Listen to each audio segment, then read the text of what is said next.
Во Македонскиот историски корпус на значајни настани процеси, Македонската револуционерна организација МРО има посебно место. Таа представува повисока етапа во развојот на народно-слободителната борба на македонскиот народ од крајот на 19. век. Незината појава во споменатиот период била логична последица на конкретните општествено-економски и геополитички услови во османлиската држава. Таа представувала држава во држава, како што ја карактеризираат понекогаш, фактор што представува една цела етапа во македонскиот историски развиток, и тоа многу значајна. Со МРО отпочнал процес на организирање на слободителното дело со чисто внатрешен македонски карактер. Нејзини базични одредници биле зачувување на територијалната целост на Македонија во рамките на османлиската држава, издружениот отпор на народот, кого го мотивирале подлабоки, пореални и поблиски до неговиот живот и неговата положба причини, одошто некакви патриотски одвлечени илузии. На оваа основа Даме Груев, Петар Попарсов, Иван Хаджиниколов, Христо Татарчев, Христо Батанџиев и Андон Димитров на 23. октомври, според стариот стил, 1893 година, во Солун ги ставиле темелите на МРО, најзначајниот субјект во ослободителните стремежи на македонскиот народ од 1893 до 1908 година. Основоположниците биле единствени дека организацијата требала да биде тајна и револуционерна, внатрешна, самостојна во дејствувањето и со политичка девиза «Автономија на Македонија». Централниот комитет ја насочил својата работа најпрвин кон тесен круг луѓе од интелигенцијата, учителите и свештениците, но и од граѓанството, како и од учениците од Солунската гимназија. Во почетокот како мобилизаторска постапка било земено незадоволството на македонското население од екзархиската централистичка политика во црковно-училишниот живот. Сумирајќи ги резултатите од првата година на дејствување на организацијата, Иван Хаджиниколов во своите спомени запишал: Општо може да се каже дека уште во 1894 година ние имавме јатки и кружоци речиси во сите градови на Македонија. Постепено се зголемувал бројот на новите членови, меѓу кои биле Пере Тошев, Ѓорче Петров и Гоце Делчев, на кои дури и повеќе од што на некои од иницијаторите им прилега епитетот основоположници. Гоце Делчев веднаш укажал на потребата од организирање на народните маси во македонските села. Тој ја надминал до тогашната практика на поединечно зачленување на луѓето од градските средини и постојано се движел во агитација и организација меѓу селанството. Преку неговата непосредна дејност, среде селската средина бргу никнале нови револуционерни центри. Во врска со развојот на Македонската револуционерна организација, која е основана во 1893 година и која ќе има солидна база која ќе ја создаде особено во мрежата, вмрежувањето на народот. Многу е карактеристична оценката на еден од војводите, Никола Петров Русински, кој што навистина е прилично образован човек со погледи на социјализмот и идеологиите кои што во тој период се многу актуелни или авангардни. Подпирајќи се на своето образование и познавањето на теренот, интересна е неговата констатација дека борбата на македонските револуционери во конкретниот период многу се разликува од оние кои што ги имале бугарските, грчките и српските револуционери. Пред се има во предвид дека во развојот на овие револуционерни движења покрај учеството на народот беше голема помошта од надвор, односно од големите сили, од Русија, од Франција, Велика Британија. Така што во развојот на Македонската револуционерна организација тој предупредува да се внимава на политиките и на големите сили, но и политиките на веќе постоечките балкански држави, кои што под менторство на големите развиваат исто така еден сериозен и непријатен империализам во однос на Македонија. Од тука неговата поука е што повеќе да се втемелува организацијата меѓу народот каде што навистина македонската содржина е најмногу присутна таму и секогаш да се внимава не само на внатрешниот непријател, кој што во тој период за револуционерите била османлиската власт, туку и да се внимава на политиките и на големите сили и на политиките на балканските сили, кои што во ниту еден момент немале намера да ја поддржат борбата на македонската револуционерна организација. Во конкретното време, тајната македонска одринска револуционерна организација ТМОРО се дефинира како револуционерно движење со декларирани општествени одговорности и ослободителна платформа. Внатрешната структура на движењето ја чинеле субјекти со различна социјално-политичка и идеолошка насоченост, сплотени под ослободителната платформа против нефункционалниот систем на власт за автономија на Македонија. Автономијата била прифатена како привремено решение, етапа кон постигнување на долгорочната крајна цел – самостојна држава, по угледувањето на соседните слободни народи со своји самостојни држави. Тоа се наложило од внатрешни и надворешно политички причини. Водството на организацијата, македонските револуционери и интелектуалци, се сообразиле со реалностите, степенот на развитокот на слободарската свест кај народот, свеста за посебните и заедничките општи интереси, за можноста да се влие заменување на сопствената положба во османлиската држава, немањето верба во сопствените сили за борба за ослободување и државност. Но не само тоа, и меѓу основачите, како и подоцна во раководството на организацијата, имало различни гледања за македонското етнонационално прашање, што не било случај со македонското политичко државно прашање. За тоа влијаеле и надворешните фактори, пропагандите од балканските држави кои го делеле народот, наметнувале туѓа народносна свест со најразлични средства и советување за ослободување од едната, односно другата балканска држава. Македонија се наоѓала и во крајно неповолна надворешно политичка ситуација. Европските големи сили биле единствени за незино задржување под власта на османлиската држава, за да се зачува постоечката состојба, односно статус-квото на Балканот. При таква внатрешна и надворешно политичка ситуација и непријателско соседско окружување, револуционерната организација не можела да се организира и да действува за остварување на строго поставена национална револуционерна програма за оружена борба за ослободување. Крајниот успех или неуспех зависел од признавање на легалноста од моќниот европски фактор, големите сили, кои во секој случај одлучувале за судбината на малите народи на Балканот. Затоа за легалност на ослободителната оружена борба, организацијата не се повикувала на природното право на народот на слобода и самостојна државност, туку на одредбите од Берлинскиот договор од 1878 година, член 23, како единствен начин да се влие за промена на односот на европските големи сили, а со тоа и остварување на проектираниот статус на Македонија.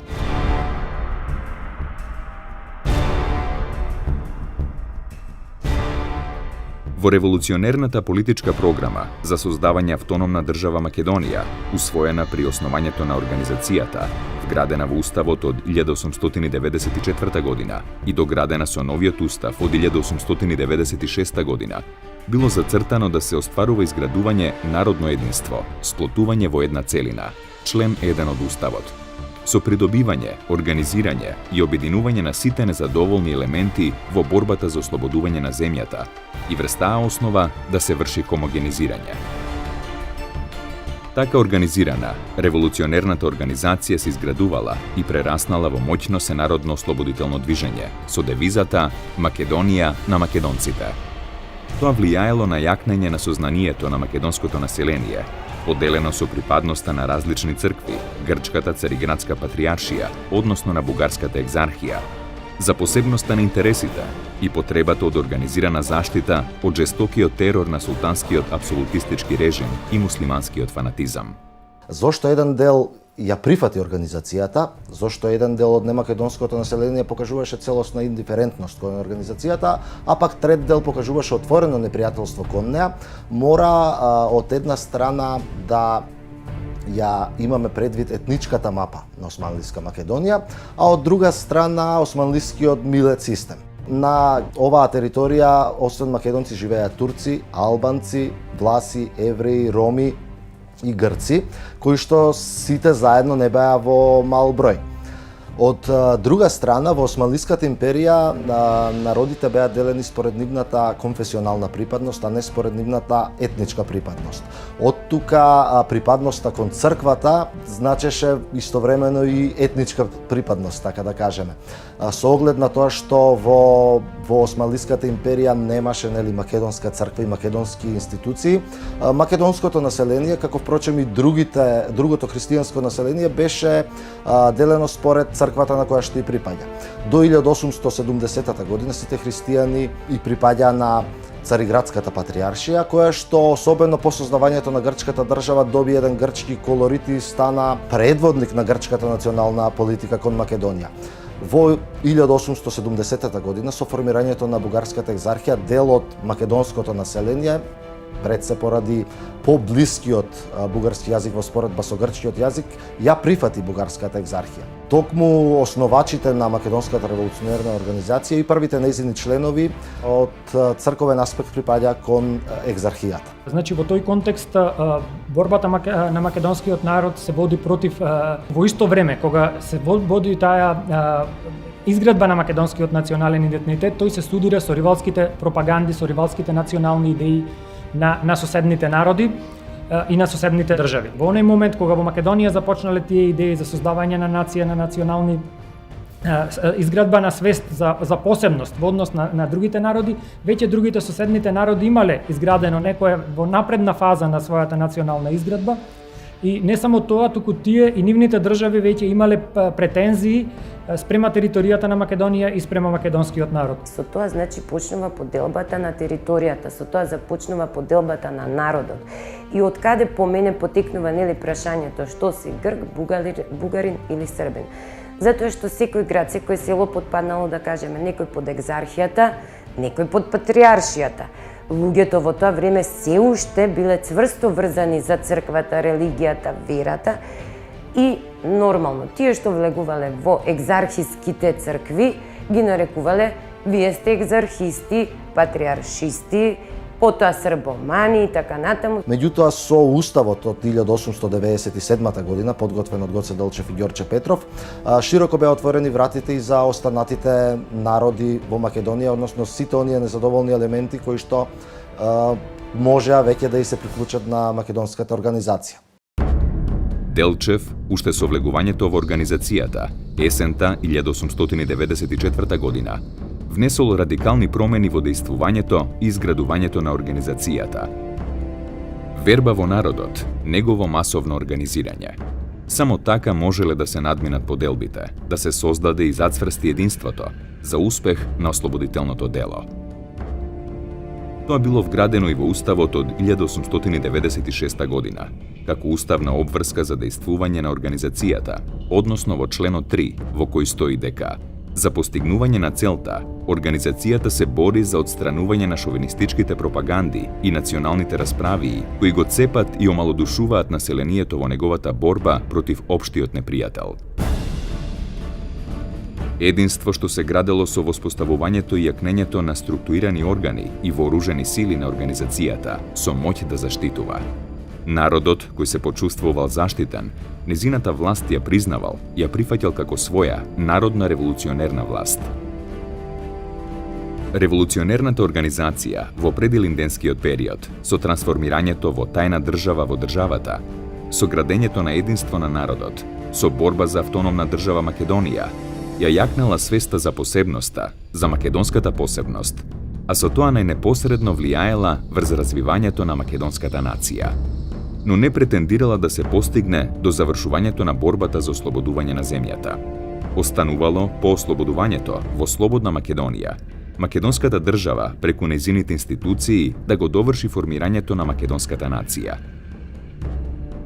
Со тој и таков однос не се согласувал Крсте Петков Мисирков и самиот учесник во македонското ослободително движење, кој од организацијата очекувал да спроведува целосна национална државотворна програма, без одлагање, без сообразувања и компромиси.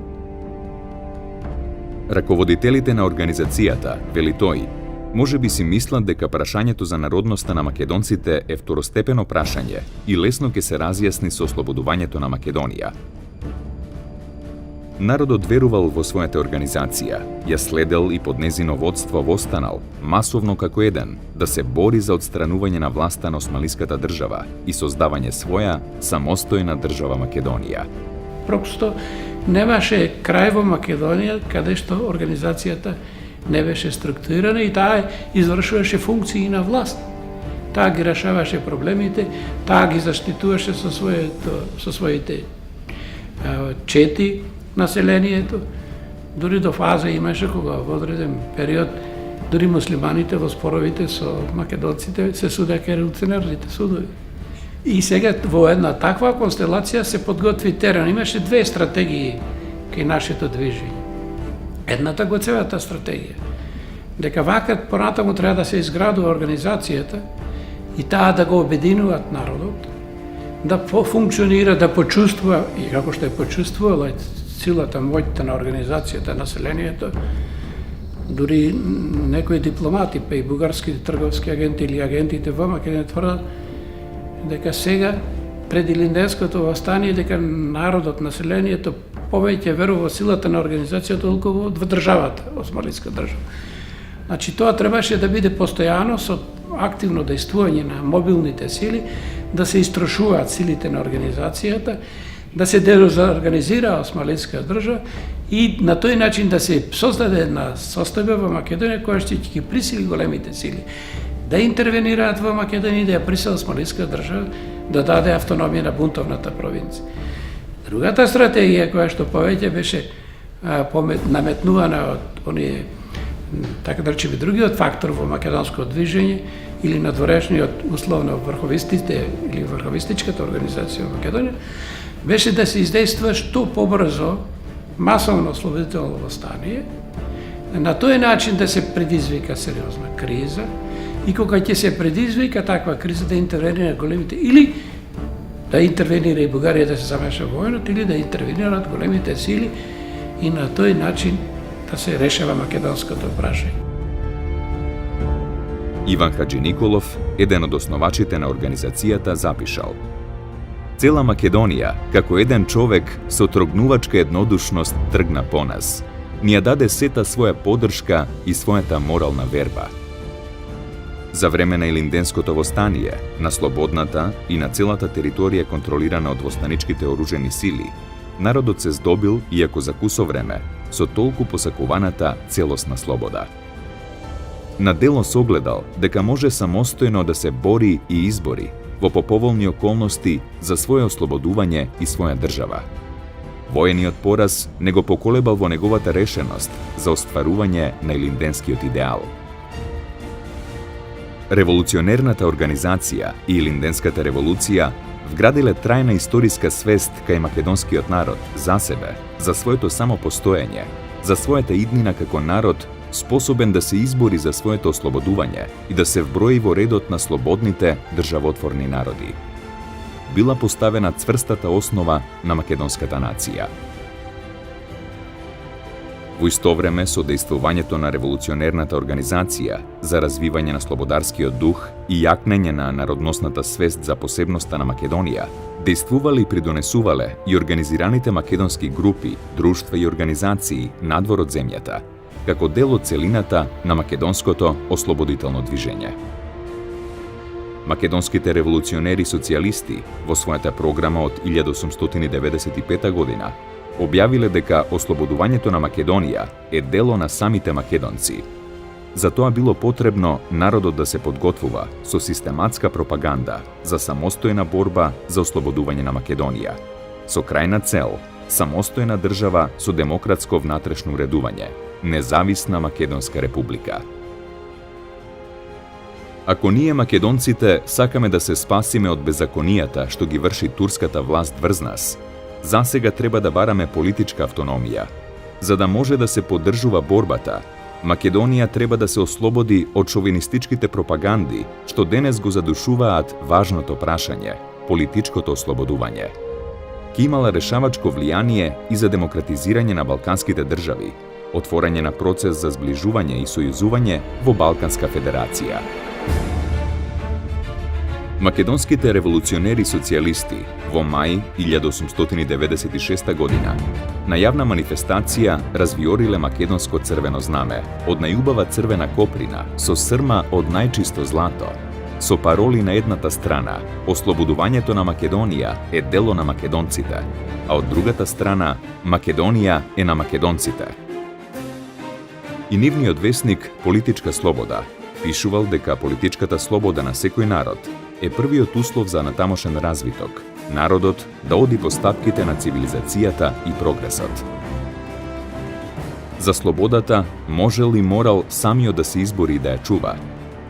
За да се постигне единство, повикувале на ослободување од шовинистичките пропаганди и на единствена борба за остварување политичка автономија за почеток, со крајна цел создавање самостојна држава Македонија. Убедени автономисти, ние сакаме Македонија на македонците. Во 1900 година апелирале до балканските држави да ги согледаат реално своите интереси и самите да работат на создавање државна заедница на суверени држави, Балканска конфедерација, со самостојна држава Македонија, во која секоја од нив ќе ја зачува својата сувереност. Во спротивен случај, ризикувале да станат една против друга, меѓусебно да војуваат за тоа која што и колку ќе заграби и така да се уништуваат. Единствена спасоносна солуција била Балканската конфедерација. Македонија, со својата местоположба, била и останувала да биде центарот на идната Балканска конфедерација. По согледувањето дека балканските држави продолжувале уште поагресивно со пропагандното дејствување и претензиите кон Македонија, се определиле за активно револуционерно дејствување и единство со револуционерната организација во борбата за ослободување и создавање автономна македонска држава. Во 1900 година, македонските револуционери социјалисти влегле во организацијата, занзеле позиции во Битолскиот револуционерен округ и одиграле важна улога во уредувањето и карактерот на народната власт во ослободеното Крушево, што влијаело и на останатата слободна територија за време на Илинденското востание. Едно национално движење може да биде успешно доколку постои хомогеност на целите, доколку сите негови носители работат на остварување на единствена цел. Меѓутоа, како последица на околните национализми, македонското национално движење се подвојува, се поставуваат различни цели за приближување кон една или кон друга држава, цели за тоа каква ќе биде иднината на македонската држава, дали таа треба да биде автономија во рамките на Османлинската империја, дали треба да се приклучи кон Бугарија, да биде самостојна или да биде дел на Бугарска федерација. Сите тие размисли направиле расцеп, внатрешен конфликт кој одигрува многу негативна улога во текот на македонското национално движење. Се појавиле и реалистички гледања, дека во догледно време на Балканот не можело да се очекуваат посакуваните радикални внатрешни промени во балканските држави и во нивните меѓусебни односи, посебно во однос на нивната агресивна хегемонистичка политика кон Македонија. Затоа предстоело продолжување на самостојната оружена борба за создавање на самостојна држава Македонија. Револуционерот и теоретичар на македонското ослободително движење во 1900 година пишувал: "Убавата идеја за Балканска федерација, односно конфедерација, во едно незрело време како сегашново, одвај да ги има сите потребни услови за своето реализирање, иако е најживо способна, најразумна.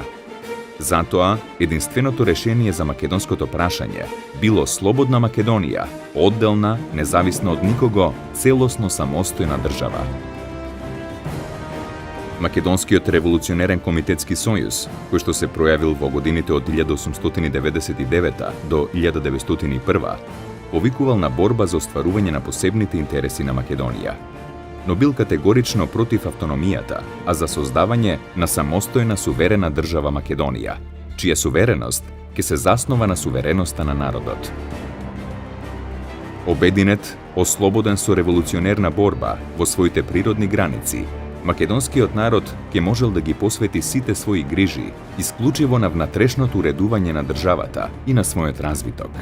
И не само тоа, самостојната и независна држава Македонија со своето демократско-републиканско уредување, откако ќе ги отстранела неслогите меѓу балканските државички, ќе повлијаела да се создаде почва за Балканска конфедерација.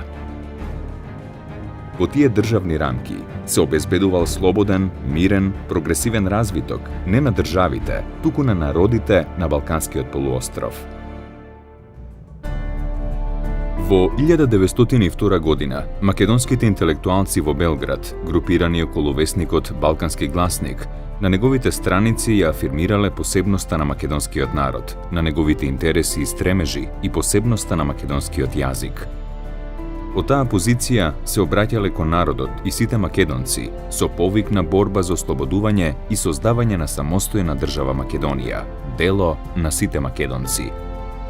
Во обраќањето кон соседите им предочувале дека македонскиот народ од нив очекувал само помош да се ослободи, а самиот да одредува својата иднина.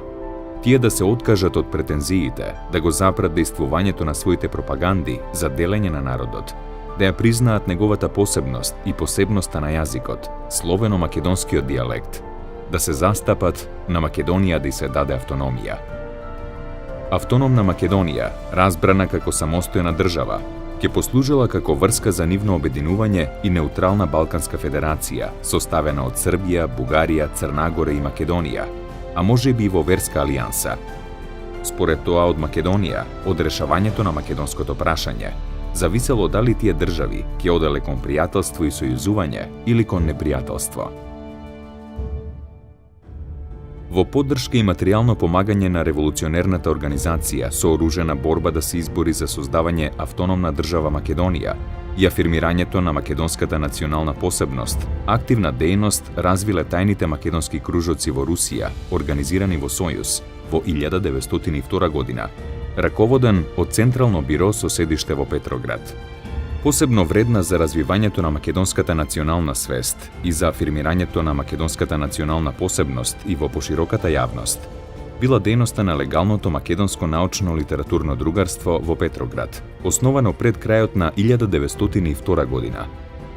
Друштвото со својата национална политичка програма и Крсте Мисирков, посебно со капиталното дело за македонските работи, дали историски придонес во втемелувањето на македонската нација.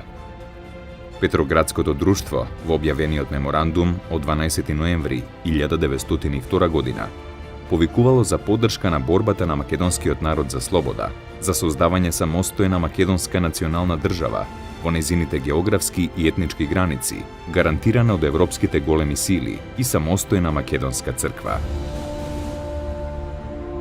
На 29 декември 1902 година друштвото ги прецизирало границите на македонската држава како што следува. На север границата на Српското кралство и Шарпланина, на запад реката Дрим, планината Пинд, планината Грамос, на југ реката Бистрица и Беломоре, на исток реката Места. Мисирков бил активен учесник во ослободителното движење, како и повеќемина други членови на тајните кружоци кои се вратиле во Македонија и учествувале во Илинденското востание. Тој тргнал од стојалиштето дека нацијата е категорија на модерноста. Го прифатил ставот кој доминира во социологијата дека нацијата може да настане со приближување, придружување на групи со иста култура, меѓутоа и со процес на цепење. Го бранел она што било полемика на неговото време, зошто посебен македонски идентитет, ако може Македонија да се придружи кон некоја од соседните држави, со многу јасни аргументи, добри аргументи, зошто македонците треба да ја земат судбината во своите раце. Она исто така што треба да се истакне во неговите размислувања за нацијата и конкретно за македонската нација, е неговата идеја е дека кога се конституира нација, потребно е таа да има некој символ кој што е јасно препознатлив и тој символ тој го нашол во јазикот. И оттаму неговото настојување за стандардизација на посебен македонски јазик, неговиот доказ дека е можна таквата стандардизација, која што е покажал во текстовите од предавањата што ги одржал во Петербург, содржани во делото за македонските работи. Со народниот подвиг што го направи Македонската револуционерна организација во Илинденското востание, започна двојната линија во развитокот на борбата за македонска нација и држава. Во нерамната борба во ова востание, народот умираше со македонското име и ги испеа најубавите песни за подвигот на војводите и востаниците. Иако востанието претрпе неуспех, тоа обележа цела една епоха во нашата историја. Независно од покажаните програмски слабости, што предизвикаа пренебрегнување на основните прашања за националниот ентитет, македонската нација, македонскиот јазик и националната црква, па тоа застана само врз политичката платформа за автономија. Останаа само изјавите на Борис Сарафов за македонската нација и македонскиот јазик како посебни и различни од бугарската и српската нација и јазик. Таа слабост на Македонската револуционерна организација до Илинденското востание, како ТМОРО, продолжи по Рилскиот конгрес 1905-1908 како ВМРО и особено подоцна по 1919 како ВМРО. Тоа се одрази како на внатрешен, така и на меѓународен план и доведе до Букурешката поделба на земјата во 1913 и до незината меѓународна потврда на Версајската конференција во 1919 година. Но истовремено треба да се нагласи дека токму со востанието најманифестно се афирмира македонското име и политичката државносна идеја. Уште во 1903 година Крсте Петков Мисирков во својата книга за македонските работи највисоко го оцени народниот подвиг на македонците во Илинденското востание, кога револуционерната организација навистина стана држава во турската држава, но реагираше и против манифестациите на националните тенденции, обиди и пројави. Примерите со Мисирков и Димитрија Чуповски, како и постапките кон членовите на штотуку формираното Македонско научно-литературно друштво во Софија, декември 1903, се мощни илустративни. Македонскиот национален сепаратизам беше прогласен за опасен противник на ангажираните екзархиски приврзаници. Затоа веднаш по излегувањето од печат на книгата за македонските работи во Софија, кога беше најавено дека кон новото движење биле готови да се приклучат и некои од лидерите на организацијата, Крсте Мисирков беше жестоко физички нападнат и мораше со ново бегство во Русија да си ја спасува главата, а членовите на новооснованото друштво во една декемвриска ноќ се најдоа во полицискиот затвор. 2 години подоцна, кога председателот на Македонското научно-литературно другарство Димитрија Чуповски дојде од Петербург во Македонија и 3 месеци работеше за отворање училишта на македонски јазик, одвај си ја спаси главата во сопствената татковина од пиштолот на велешкиот војвода. Но независно од официјалните акти на организацијата и од мислењата и желбите на некои од домородните и туѓите незини водачи, народот токму во Илинденското востание до највисок степен ја вивна масовната македонска политичка свест за слобода и своја држава. Со сопствената крв, самиот народ го создаде илинденскиот мит и како што рече подоцна Вапцаров, во него влеа своја содржина. Затоа и во текот на сиве овие 100 години, овој мит се повеќе зрееше, се прочистуваше, се пресоздаваше, се преосмислуваше и растеше, па стана најсветла традиција и меѓеник во нашата нова историја. Илинденското востание, како што вели Мисирков, навистина направи епоха во македонската историја. За него се испеа најубавите песни од народот, за разните војводи и четници, за подвизите во востанието, за жртвите и трагедијата, но и за восхитот од очекуваната слобода. Таму се создаде власт, народна власт, револуционерна власт. Народот е почувствува да што значи слобода, особено во Крушево, нели така, кај се создаде, така да речеме, една местна револуционерна власт, која што имаше една многу модерна, современо уредување. заради се разбира составите во Македонија такви како што се. И во овајте констелација како што е, дојде до израз дека македонскиот се афирмира со особено со големото херојство што го покажува македонските војводи и борци, за да се жртвуваат за делото. И тоа толку силно влијаеше ке македонскиот народ, да тој веќе сега беше решен за секакви жртви да се бори, да се избори за својата слобода. Според Уставот на Македонската револуционерна организација, изработен во 1897 година, а предвиден уште на Солунскиот конгрес во 1896 година, членот 1 од овој устав предвидува вратите на организацијата да бидат широко отворени за сите незадоволни елементи во Македонија, без разлика на нивната етничка и конфесионална припадност. И токму тогаш се покажа во Линденското востание. Недоволно вооружје, со примитивно вооружје, со најелементарни средства, масовно се бореше во востанието.